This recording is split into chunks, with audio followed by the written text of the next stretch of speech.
Hi అండి, welcome back to my channel spicy అమీలా. శ్రీధర్ని కిడ్నాప్ చేసిన మాలిని షాక్లో కుటుంబం. మరి ఇదంతా ఎలా జరిగింది తెలుసుకోవాలంటే మన ఛానల్ని తప్పకుండా లైక్ చేయండి, సబ్స్క్రైబ్ చేసుకోండి. మాలిని నిజస్వరూపం బయటపడాలని అనుకునే వాళ్ళు మన ఛానల్ని ఖచ్చితంగా సబ్స్క్రైబ్ చేసుకోండి. ఇంతకీ నువ్వెందుకొచ్చావు? కాంచన పారిజాతం అంటూ ఉంటుంది. నాన్న రమ్మన్నాడు, ఎందుకూ తెలీదు.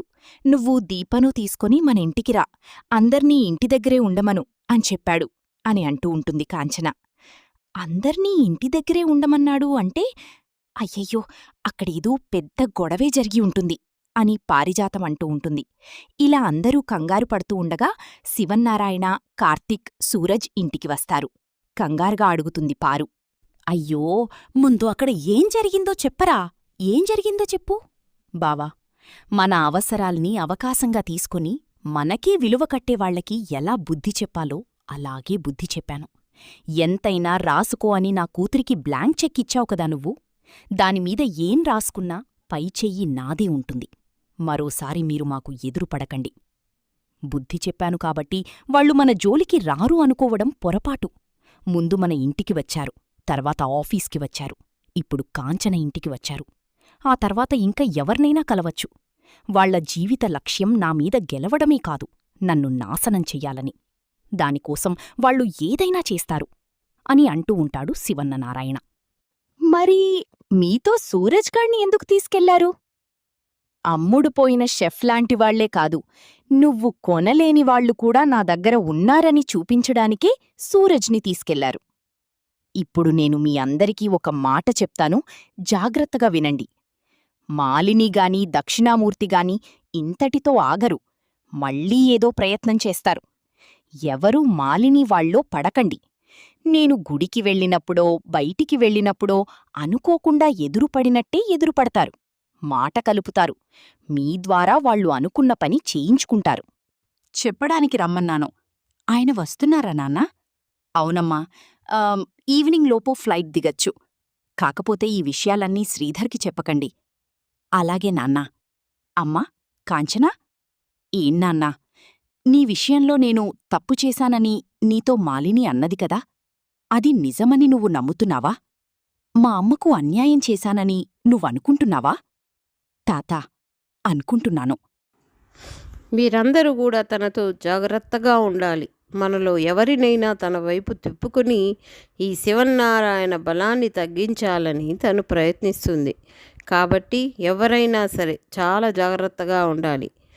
ముఖ్యంగా పారిజాతం, నువ్వే కక్కుర్తి పనులు చేస్తూ ఉంటావు. ఏదైనా పిచ్చి పిచ్చి వేషాలు వేస్తే నా సంగతి నీకు తెలుసు కదా అని అంటూ ఉంటాడు. నేనెందుకు అలా చేస్తానండి, నేనెప్పుడూ అలా చేయనండి అని అంటూ ఉంటుంది. ఇక పారిజాతం అయితే నువ్వే చేస్తావు కాబట్టే చెప్తున్నాను అని చెప్పేసి శివన్నారాయణ పారిజాతాన్ని అంటూ ఉంటాడు. ఈలోగానే ఇక్కడ చూస్తే వాళ్ళు మన మీద యుద్ధానికి వచ్చినప్పుడు మనం కూడా యుద్ధం చేయాలి, గెలవాలి, అంతే తప్ప పక్క నుంచి వెళ్ళిపోకూడదు. గెలిస్తేనే కదా ఉంటుంది వాళ్ళకు కూడా మనం ఏంటో తెలుస్తుంది అని సూరజ్ అంటూ ఉంటాడు. అవును సూరజ్, నువ్వు చెప్పింది కరెక్టే. నేను కూడా పక్క నుంచి వెళ్ళిపోవాలి అని అనుకోవడం లేదు. నా జోలికి వస్తే నేను ఊరుకోను, వాళ్ళ జోలికి నేనైతే వెళ్ళను. నేను, నా వ్యాపారం, నా కుటుంబం, అలాగే నా జీవితం తప్ప మరొకరి జీవితం గురించి ఆలోచించడం, పట్టించుకోవడం ఎప్పుడో మానేశాను. ఎప్పుడైతే స్నేహంలో ఎదురు దెబ్బ తిన్నానో, స్నేహం అనే ముసుగులో మోసపోయానో, అప్పుడే అందరినీ వదిలేసుకొని కుటుంబం కోసం మాత్రమే బ్రతకాలి అని అనుకున్నాను. ఎదగాలి అనుకున్నాను, ఇలా ఎదిగాను, గొప్పగా బ్రతుకుతున్నాను, అనుకున్నట్టుగానే సాధించాను. ఇంతకు మించి నేనేదీ కోరుకోవడం లేదు.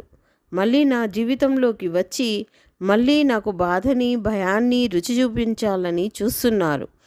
కానీ ఈ శివన్నారాయణ ఒకప్పుడు ఇక భయపడేవాడేమో, ఇప్పుడు ఇలా రాటు తేలిపోయాడు. కష్టం, కన్నీళ్ళు, సంతోషం ఇవన్నీ వెంటనే ఉంటాయని తెలుసుకున్నాడు కాబట్టి దేనికి భయపడడు. భయపెట్టాలని చూస్తే చివరకు వాళ్ళే నాశనం అయిపోతారు అని చెప్పేసి శివనారాయణ అయితే అంటూ ఉంటాడు సూరజ్తో. వీడు ఎంత తెలివైనవాడో, మా తాతని ఎంత చక్కగా బుట్టలో వేసుకుంటాడు అని చెప్పేసి జోష్న అయితే మనసులో అనుకుంటూ ఉంటుంది. ఇలా వీళ్ళు ఆలోచించుకుంటూ ఉండగానే ఇక శ్రీధర్ వస్తున్నాడు కాబట్టి ఈరోజు సాయంత్రం వరకు మీరు అక్కడే ఉండండి, శ్రీధర్ వచ్చిన తర్వాత అప్పుడు వెళ్ళొచ్చులే అని చెప్పేసి అంటూ ఉంటాడు శివనారాయణ. అమ్మ కాంచన, శ్రీధర్ వస్తున్నాడు కాబట్టి తనకు నచ్చిన వంటలన్నీ దీప చేత చేయించుకో. దీప వంట చేసేటప్పుడు దీపకు సహాయంగా ఇదిగో పారిజాతం ఉంది కదా, పారిజాతం సపోర్ట్ చేస్తుంది. దీప కేవలం వంట మాత్రమే చేస్తుంది, మిగతాదంతా పారిజాతమే చేస్తుంది. నేనా నేనా చేయడం ఏంటండి అని అడుగుతూ ఉంటుంది ఇక పారిజాతం అయితే. ఏ నీకు రాదా వంట చేయడం, నీకు పని చేయడం రాదా? ఒకప్పుడు మన జాతకం అదే కదా. అవునులేండి, అదెందుకు ఇప్పుడు గుర్తు చేసుకోవడం, చేస్తానులేండి అని చెప్పేసి పారిజాతం అయితే అంటూ ఉంటుంది. ఇక నా మీద పడడం తప్ప ఇంకేం పని ఉంది ఈ ముసలోడికి, ఎంతసేపు నేనే కనిపిస్తూ ఉంటాను అని చెప్పేసి మనసులో తిట్టుకుంటూ ఉంటుంది పారిజాతం అయితే. ఏంటి నీ నోటి దురదే నిన్ను ఇలా ఈ పరిస్థితికి తీసుకొచ్చింది కాబట్టి కాస్త నోరు అదుపులో పెట్టుకుంటే బాగుంటుంది అని చెప్పేసి అంటూ ఉంటుంది జోష్న. ఒసేయ్, నీ ముందే నువ్వు బాగానే ఉన్నావు, నేనే కదా ఈ పరిస్థితిలో ఇరుక్కుపోయింది. ప్లాన్ నీది, కష్టం నాది, ఏం చేస్తాను, నీకోసం భరించక తప్పదు కదా అని చెప్పేసి అక్కడి నుంచి అయితే వెళ్ళిపోతుంది. శ్రీధర్ కోసం అందరూ ఎదురు చూస్తూ ఉంటాడు. నాన్న వస్తున్నాడు అని కార్తిక్, తన భర్త వస్తున్నాడని కాంచన, ఇలా చాలా ఆశగా అయితే ఎదురు చూస్తూ ఉంటారు. ఇంకా అలా ఎదురు చూస్తూ ఉండగానే అక్కడ చూస్తే ఇక సూరజ్ అయితే లోపలికి వెళ్ళిపోతాడు. అలా వెళ్ళిపోయిన తర్వాత ఒక ఫోన్ కాల్లో మాట్లాడుతూ ఉంటాడు. బయట నుంచి జోష్న సూరజ్ని చూస్తుంది. వీడేంటి, వీడికి ఎవ్వరూ లేరు అని చెప్పాడు, వీడు కేవలం ఒక అనాథగా మాకు పరిచయం, కానీ వీడు చూస్తే ఎప్పుడూ ఫోన్లో ఎవరో ఒకరితో మాట్లాడుతూనే ఉంటాడు, అసలు ఎవరితో మాట్లాడుతున్నాడు అని దగ్గరికి వెళ్ళే ప్రయత్నం అయితే చేస్తుంది. అమ్మో, వీడితో పెట్టుకోకూడదు, వీడికి వెనక కూడా కళ్ళుంటాయి, ఇప్పుడు కనుక నేను వెళ్ళి వింటున్నానని చూశాడంటే రేపు పొద్దునే దీనికి మరో పనిష్మెంట్ ఉంటుంది, మరో రకంగా వీడు పగ తీర్చుకుంటాడు, వీడితో మనకెందుకులే అని చెప్పేసి జోష్న అయితే అక్కడి నుంచి వెళ్ళిపోతుంది. శ్రీధర్ వస్తున్నాడని చెప్పేసి ఎంతో హ్యాపీగా ఎదురు చూస్తూ ఉంటుంది. ఫ్లైట్ టైం కూడా అయిపోతుంది, ఫ్లైట్ వచ్చేసింది, ఇక ఫ్లైట్ ల్యాండ్ అయ్యింది కాబట్టి మరి కాసేపట్లో శ్రీధర్ వచ్చేస్తున్నాడు అని చెప్పేసి శివనారాయణ అయితే చెప్తూ ఉంటాడు. అల్లుడు కోసం శివనారాయణ కూడా చాలా హ్యాపీగా అయితే ఎదురు చూస్తూ ఉంటాడు. శ్రీధర్ ఆల్రెడీ ఆపరేషన్ చేయించుకొని వస్తున్నాడు కాబట్టి శ్రీధర్కి ఎలాంటి విషయాలు తెలియకూడదు అని చెప్పేసి ముందుగానే ఫ్యామిలీ మెంబర్స్ అందరికీ కూడా చెప్తాడు శివనారాయణ.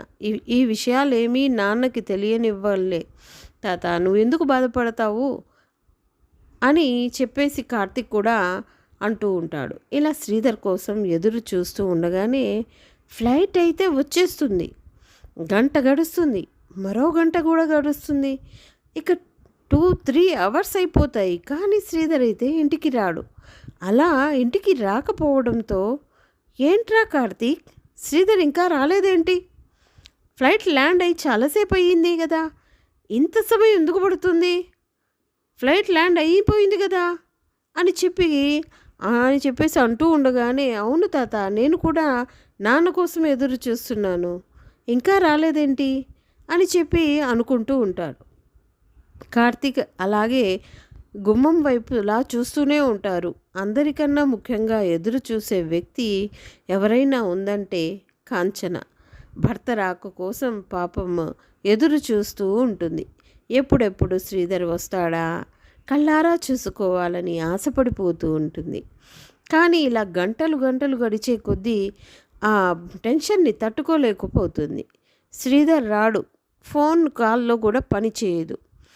ఫోన్ చేస్తే కనీసం ఎలాంటి రెస్పాన్స్ ఉండదు. ఇక అందరిలోనూ టెన్షన్ అయితే మొదలైపోతుంది.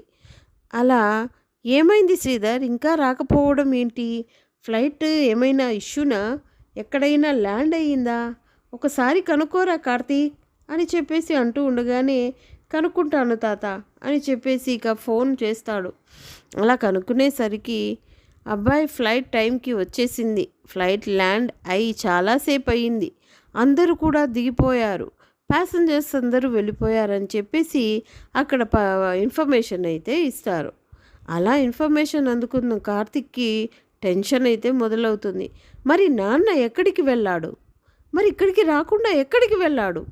అని చెప్పేసి అంటూ ఉండగానే కార్తిక్ ఒకవేళ స్వప్న కాశీని చూడడానికి వెళ్ళారేమో, కావేరి కూడా ఉంది కదా, కావేరిని ఇంటి దగ్గర దింపేసి రావడం కోసం వెళ్ళి కాసేపు రెస్ట్ తీసుకుంటున్నాడా అని చెప్పేసి స్వప్నకి ఫోన్ చేయమని అంటూ ఉంటాడు ఇక శివనారాయణ అయితే. అలా స్వప్నకి ఫోన్ చేసేసరికి స్వప్న నాన్న నాన్న వచ్చారా అని చెప్పి అంటూ ఉండగానే ఏంటవన్నయ్యా నాన్న ఇంకా రాలేదు, నాన్న మీ దగ్గరికి వచ్చాడేమో అని చెప్పేసి నేను అనుకుంటున్నాను, అక్కడికి రాలేదా? ఏం లేదులే నాన్న ఒకవేళ ఫ్లైట్ లేట్ అయి ఉంటే అంతకు మించి ఇంకేం కాదులే, అదే ఉండొచ్చు, టెన్షన్ పడకు, ఒకవేళ అక్కడ కానీ వచ్చారేమో అని కాల్ చేశాను అంతే అని కాల్ కట్ చేసేస్తాడు కార్తిక్ అయితే. ఏరా ఏమైంది, అక్కడ కూడా శ్రీధర్ వెళ్ళలేదంట తాత, అసలు నాన్న ఎక్కడికి వెళ్ళినట్టు, ఇంత సమయం అయినా రాకపోవడం ఏంటి, అక్కడి నుంచి బయలుదేరిన తర్వాత ఫోన్ చేసి చెప్పారుగా, అలాగే ఫ్లైట్లో ఉండగా కూడా ఫోన్ చేయడం అనేది జరిగింది, నేను వస్తున్నానని చెప్పేసి కూడా ఇక అలాంటిది ఇంకా టైం అయినా శ్రీధర్ రాకపోవడం ఏంటి, ఇన్ఫర్మేషన్ కూడా ఇవ్వలేదు, నాకేమీ అర్థం కావడం లేదు అని చెప్పేసి అంటూ ఉండగానే ఇక ఏం జరిగిందో ఏం అర్థం కాక సతమతం అవుతూ ఉండగానే ఇక చూస్తే శ్రీధర్ ఒక చీకటి గదిలో కిడ్నాప్ అయి ఉంటాడు. ఇక అలా శ్రీధర్ అయితే ఆ చుట్టుపక్కల ఏం జరుగుతుందో తెలుసు, తనకి ఎవరు తన ఆ పరిస్థితులు తీసుకొచ్చారో కూడా తెలియదు. కావేరిని మాత్రం అక్కడ కనబడనివ్వరు, కావేరిని ఇంకొక చోట బంధిస్తారు, శ్రీధర్ని మాత్రం ఒంటరిగా ఒక చోట కిడ్నాప్ చేసి ఉంచుతారు. ఒరేయ్ ఎవర్రా నన్ను ఎందుకురా తీసుకొచ్చారు, అసలే నేను అమెరికా నుంచి ఆపరేషన్ చేయించుకు వస్తున్నాను, నేను ఒక పేషెంట్నిరా, నన్ను ఎందుకురా తీసుకొచ్చారు, నన్ను వదిలేయండి ప్లీజ్ అని చెప్తూ శ్రీధర్ అయితే బ్రతిమలాడుతూ ఉంటాడు. ఈలోగానే నా భర్తని వదిలేయండి, అయినా ఒక పేషెంట్ ఇప్పుడే ఆయన ఆపరేషన్ చేయించుకొని వచ్చాము, మేము అమెరికా నుండి తిరిగి వస్తున్నాము, దయచేసి వదిలేసేయండి అని కావేరి అయితే ప్రాధేయపడుతూ ఉంటుంది. కాబట్టి కావేరి గురించి శ్రీధర్కి తెలియనివ్వకుండా ఉంచేందుకు ప్రయత్నం అయితే చేస్తూ ఉంటారు. కావేరి ఏమైందో కూడా శ్రీధర్కి అర్థం కాదు. ఇక్కడ చూస్తే శ్రీధర్ ఎంతగానో అరుస్తున్నా ఎవ్వరూ కనిపించరు. ఇక ఎవ్వరూ కనిపించకపోవడంతో అసలు అతన్ని ఎవరు కిడ్నాప్ చేశారన్న విషయం కూడా తనకి తెలియకుండా సతమతమైపోతూ ఉంటాడు ఇక శ్రీధర్ అయితే. ఇలా ఎంతగానో కంగారు పడుతూ ఉండగానే ఇంట్లో వాళ్ళందరూ టెన్షన్ పడిపోతూ ఉంటారు. ఇక ఇది కాదు, మనం ఇలా ఆలస్యం చేసే కొద్దీ శ్రీధర్కి ఏదైనా ప్రమాదం జరుగుతుందేమో అని చెప్పేసి కంగారు పడుతూ కార్తిక్ ఏమైందిరా, మీ నాన్నకి ఏమైందిరా, మీ నాన్న ఇంకా రాకపోవటం ఏందిరా, నాకేమీ అర్థం కావడం లేదురా, అసలే ఆయన ఆపరేషన్ చేయించుకొని తిరిగి వస్తున్నారు, మళ్ళీ ఆయనకి ఏదైనా జరిగితే ఆ తర్వాత మనం ఇంకా ఎందుకు పనికి రాకుండా పోతాంరా, నేను తట్టుకోలేనురా ఈ బాధని అని ఇక కాంచన అయితే చెప్తూ ఉంటుంది. మన జీవితంలో కోలుకోలేని తప్ప తింటామురా కార్తీక్, ఎలాగైనా మీ నాన్నను రక్షించురా అని అంటూ ఉంటుంది. ఆయనకి ఎలాంటి ప్రమాదం జరగకూడదు, ఆయన క్షేమంగా తిరిగి రావాలి అని చెప్పేసి కాంచన కార్తీక్తో చెప్తూ ఉంటుంది. అమ్మా కాంచన, నువ్వేం కంగారు పడకమ్మా, శ్రీధర్కి ఏమీ కాదు, శ్రీధర్ ఎందుకో ఆలస్యమైంది, వచ్చేస్తాడు, నువ్వు టెన్షన్ పడకు అని చెప్పేసి అంటూ ఉండగానే ఈలోగా శ్రీధర్ ఎవరూ లేరా అని చెప్పేసి గట్టిగా అరుస్తూ ఉంటాడు. అరుస్తూ ఉండగానే అక్కడికి చీకట్లో ఒక లేడీ కనిపిస్తుంది. ఆ లేడీని చూసి, ఎవరు మీరు, అసలు నన్ను ఎందుకు కిడ్నాప్ చేశారు, ఎవరు మీరు అని చెప్పి అనేసరికి అప్పుడు మెల్లగా లైట్లు వెలుగుతాయి. అలా వెలిగేసరికి ఆ లైట్ వెలుగులో మాలిని కనిపిస్తుంది. మాలినిని చూసి శ్రీధర్ ఒక్కసారిగా షాక్ అయిపోతాడు. మాలిని, నువ్వు నన్ను తీసుకొచ్చావా? నిన్ను మావయ్య గారు వదిలిపెట్టరు. నా కొడుకు ఇప్పుడు నా పరిస్థితిని చూసి నువ్వు నన్ను ఇక్కడ కిడ్నాప్ చేశావని తెలిస్తే వాడు నిన్ను ఏం చేస్తాడో నాకే తెలియదు అని చెప్పేసి అంటూ ఉంటాడు. ఇక శ్రీధర్ అయితే, అయ్యో శ్రీధర్ గారు, ఎందుకు టెన్షన్ పడతారు, మీ ఆరోగ్యానికి వచ్చిన ప్రాబ్లం ఏమీ లేదు, మీరు హెల్తీగా ఉన్నారని, మీ ఆపరేషన్ సక్సెస్ఫుల్గా పూర్తయిందని, మీ గురించి పూర్తి డీటెయిల్స్ తెలుసుకున్నాకే మీకంటూ ప్రత్యేకంగా ఒక డాక్టర్ని కూడా నియమించి మరీ ఇక్కడ తీసుకొచ్చాను. మీ ప్రాణాలంత త్వరగా పోనివ్వలేండి, కాకపోతే ప్రాణాలతో ఉంటారని గ్యారంటీ కూడా ఇవ్వలేను అని మాలిని పిచ్చి పిచ్చిగా నవ్వుతూ మాట్లాడుతూ ఉంటుంది. కోపంతో ఇక శ్రీధర్, మాలిని, నువ్వు పిచ్చి పిచ్చిగా మాట్లాడుతున్నావు, నీకు మూడింది, అందుకే నన్ను కిడ్నాప్ చేశావు. ఒకప్పుడు నిన్ను మేము వదిలేసామేమో, ఇప్పుడు నా కొడుకు వదిలిపెట్టడు అని చెప్పేసి అంటూ ఉండగానే ఈలోగా ఇక్కడ చూస్తే దక్షిణామూర్తి మాలినికి ఫోన్ చేస్తాడు. మాలిని ఫోన్ పనిచేయదు. మాలిని ఎక్కడికి వెళ్ళింది, ఎంతసేపైనా రాలేదేంటి అని చెప్పేసి బయటికైతే వస్తాడు. కానీ దక్షిణామూర్తి ఇంటి దగ్గరలోనే అక్కడ శ్రీధర్ కిడ్నాప్ అయి ఉంటాడు. అసలు ఎక్కడికి వెళ్ళింది ఏంటని చెప్పేసి అనుకుంటూ ఫోన్ పని చేయకపోవడం ఏమిటి అని చెప్పేసి బయటికైతే వచ్చి అటు ఇటు చూస్తూ ఉండగానే కాస్త ముందుకైతే వెళ్తాడు. ఇక అలా వెళ్ళేసరికి దక్షిణామూర్తికి ఆ ఇల్లు అయితే కనిపిస్తుంది. ఆ ఇల్లు మాలినికి సంబంధించింది, కానీ ఆ విషయం దక్షిణామూర్తికి తెలియదు. మాలిని ఏదైనా పర్సనల్గా డీల్ చేయవలసిన విషయాలు, ఎవరి మీదైనా పగ ప్రతీకారాలు తీర్చుకోవడం కోసమైతే, ఎవరినైనా తన స్టైల్లో బుద్ధి చెప్పడం కోసం ఈ ఇంటికి ఎంచుకుంటుంది. ఇంటి దగ్గరలోనైనా సరే దక్షిణామూర్తికి మాత్రం ఈ విషయం తెలియకుండా చాలా జాగ్రత్త పడుతూ ఉంటుంది మాలిని అయితే. అటుగా వెళుతూ ఉంటాడు. అలా వెళుతూ ఉండగానే అక్కడ ఇల్లు అయితే కనిపిస్తుంది. ఇక దక్షిణామూర్తి ఒక్కసారిగా అటువైపు చూస్తాడు. ఏంటది ఇంత చీకటిగా కనిపిస్తుంది, ఇంత దగ్గరలో ఈ ఇల్లు నేను ఎప్పుడూ గమనించలేదే అని చెప్పేసి అనుకుంటూ కిటికీలోంచి చూస్తూ ఉంటాడు. ఒక్కసారిగా మాలిని కనిపిస్తుంది.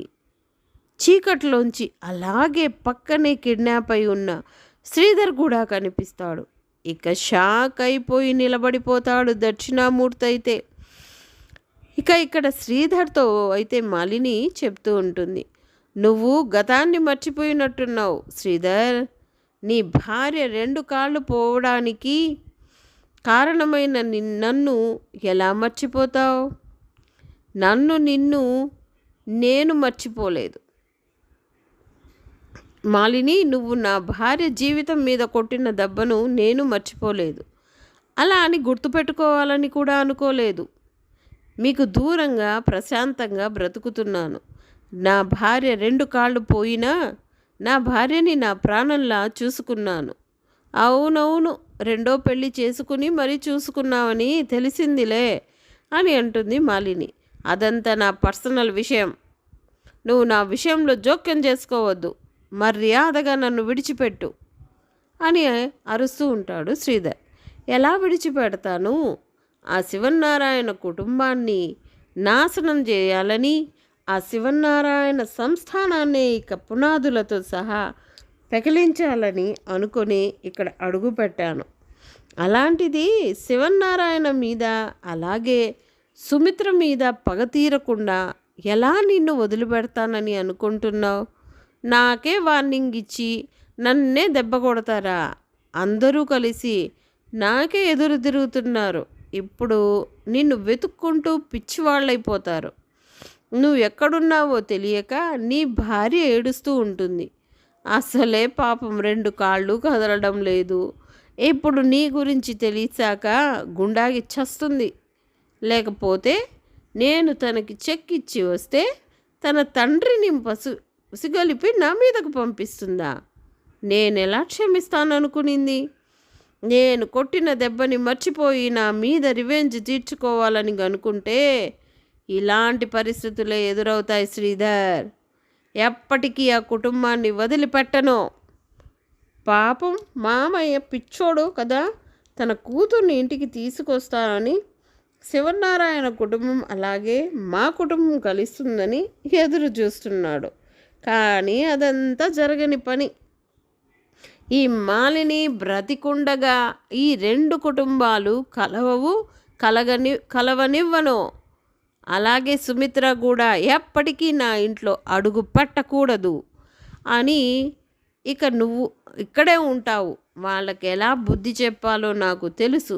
నీ పొగరుబోతు పెళ్ళానికి నేను బుద్ధి చెప్తాను అని చెప్పేసి ఇక గట్టిగా అరుస్తూ మాలిని అయితే వార్నింగ్ ఇస్తూ ఉంటుంది. మాలినిని కిటికీలోంచి ఇదంతా చూస్తున్న దక్షిణామూర్తి అయితే ఒక్కసారిగా షాక్ అయిపోతాడు. ఇక ఒక్కసారిగా మాలిని కుట్ర కుతంత్రం తెలుసుకుంటాడు. తన కూతుర్ని తన దగ్గరికి చేరుస్తుందని అనుకున్న మాలిని కచ్చగట్టి తన కూతురు కుటుంబాన్ని నాశనం చేయాలనుకుంటున్న విషయం తెలిసాక దక్షిణామూర్తికి ఒక్కసారిగా షాక్ అయిపోతాడు. తన కోడలు పన్నాగాల్ని చూసి అలా చూసిన దక్షిణామూర్తికి ఒక్కసారిగా గుండె పగిలినట్టు అయిపోతుంది. శ్రీధర్ని కాపాడాలంటే నేను ఒంటరిగా లోపలికి వెళ్ళలేను. మాలిని పద్ధతి చూసిన తర్వాత ఒకవేళ నన్ను తను ఏదైనా చేసినా ఇప్పుడు ప్రజెంట్ అడిగే దిక్కు కూడా లేదు. నేనేమయ్యానో ఎవరికి కూడా తెలియదు. కాబట్టి ఇప్పుడు నేను వెళ్ళాల్సింది ఇక్కడికి కాదు అని చెప్పేసి దక్షిణామూర్తి గబగబా బయలుదేరతాడు. ఇక అందరూ చూస్తూ ఉంటారు. అన్ని చోట్ల వెతుకుతూ ఉంటారు. ఎక్కడా శ్రీధర్ కనిపించకపోవడంతో ఫోన్ సిగ్నల్స్ ఇవన్నీ కూడా పూర్తవుతాయి.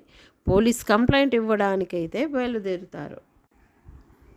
ఇక శ్రీధర్ విషయంలో శ్రీధర్ కనిపించడం లేదని చెప్పేసి పోలీస్ కంప్లైంట్ ఇవ్వమని చెప్పేసి అక్కడి నుంచి బయలుదేరితే వెళ్ళిపోతూ ఉంటారు. ఈలోగా దక్షిణామూర్తి ఇంటికైతే వస్తాడు. అలా వచ్చేసరికి అందరూ ఆగిపోతారు అక్కడే. ఎందుకు వచ్చావు? ఇప్పుడే మేము టెన్షన్లో ఉన్నాం.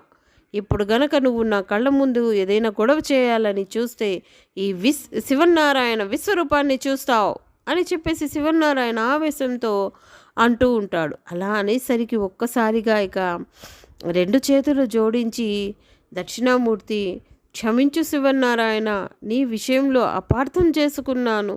నీ మీద పగ ప్రతీకారాన్ని పెంచుకొని తప్పు చేశాను. నా ఇంట్లో శత్రువుని పెట్టుకొని నిన్ను నాకు శత్రువుగా మార్చుకున్నాను. మన ఇద్దరి మధ్య దూరానికి నా కూతురు నా గడప తొక్కకపోవడానికి కారణం ఎవరో తెలుసుకున్నాను శివనారాయణ. ఈ రోజుకి మీ కుటుంబంపై పగబట్టి మీ కుటుంబాన్ని నాశనం చేయాలని అనుకుంటుంది ఎవరో నాకు అర్థమైపోయింది శివనారాయణ. ఇప్పుడు నువ్వు వెళ్తుంది నీ అల్లుడు శ్రీధర్ గురించే కదా? అవును, నా అల్లుడు శ్రీధర్ గురించే. నా అల్లుడు శ్రీధర్ ఎక్కడున్నాడో తెలియడం లేదు. నీ అల్లుడు శ్రీధర్ మాలిని దగ్గరున్నాడు. మాలిని కిడ్నాప్ చేసింది అని చెప్పేసరికి ఒక్కసారిగా షాక్ అవుతారు అందరూ. తన దగ్గరికి వెళ్ళి తనని ఎదిరించి నీ అల్లుడు శ్రీధర్ని తీసుకొచ్చేంత ధైర్యం నాకు లేదు.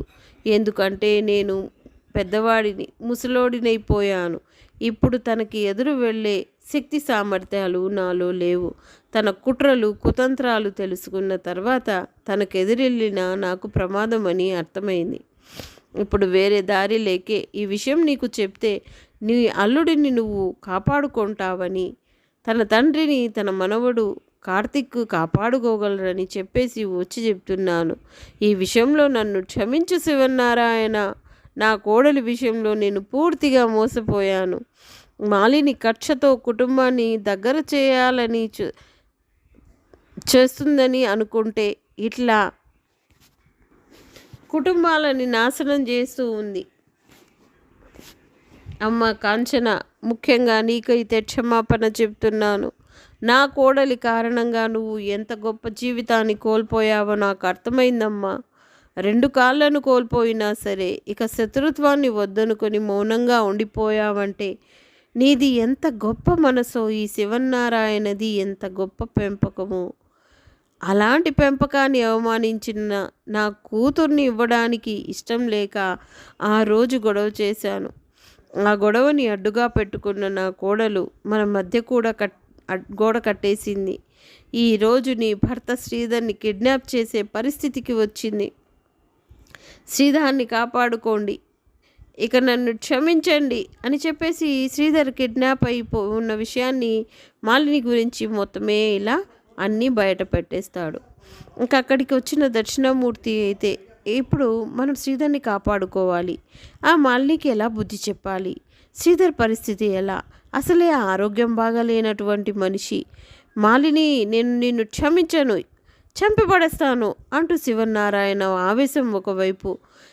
ఇప్పుడు శ్రీధర్ని ఎలా కాపాడుకోవాలి, ఎక్కడున్నాడో నాకు తెలుసు, అడ్రస్ నేను చెప్తాను, కానీ వచ్చే ఓపిక నాకు లేదు, అందుకే నేను రాలేకపోతున్నానని చెప్పేసి అడ్రస్ అయితే చెప్తాడు.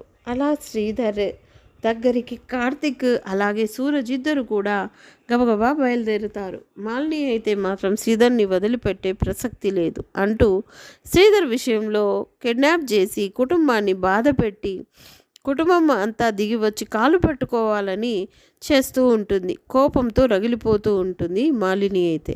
ఇలా రగిలిపోతూ ఉన్న సమయంలోనే అక్కడికి కార్తిక్ సూరజ్ ఇద్దరు వెళ్ళడం, అలాగే అక్కడ శ్రీధర్ని విడిపించడం అయితే జరుగుతుంది. ఎప్పుడైతే శ్రీధర్ని విడిపించడానికి కార్తిక్ వచ్చాడో మాలినికి ఊహించని పెద్ద షాక్ అయితే ఎదురవుతుంది. అనుకున్నది మొత్తమే రివర్స్ అయిపోయి మాలిని షాక్లో ఉండిపోతుంది. దక్షిణామూర్తికి కోడలి గురించి పూర్తిగా తెలుస్తుంది. ఇక దక్షిణామూర్తి అయితే శివనారాయణకి తన కూతురు సుమిత్రకి కూడా క్షమాపణ అయితే చెప్తాడు. మరి ఖచ్చితంగా రాబోయే కథలో అయితే ఇలాగే జరగబోతుంది. మాలిని గురించి దక్షిణామూర్తి తెలుసుకోవాలని, మాలినికి బుద్ధి రావాలని చెప్పి ఎవరైతే కోరుకుంటున్నారో మా వీడియోని తప్పకుండా లైక్ చేయండి. మీరు లైక్ చేస్తే మాకు సపోర్ట్ అండ్ ఎంకరేజ్మెంట్గా ఉంటుంది. మరి నెక్స్ట్ ఎపిసోడ్ కోసం అయితే మన ఛానల్ని సబ్స్క్రైబ్ చేసుకోవడం మర్చిపోకండి. Thanks for watching.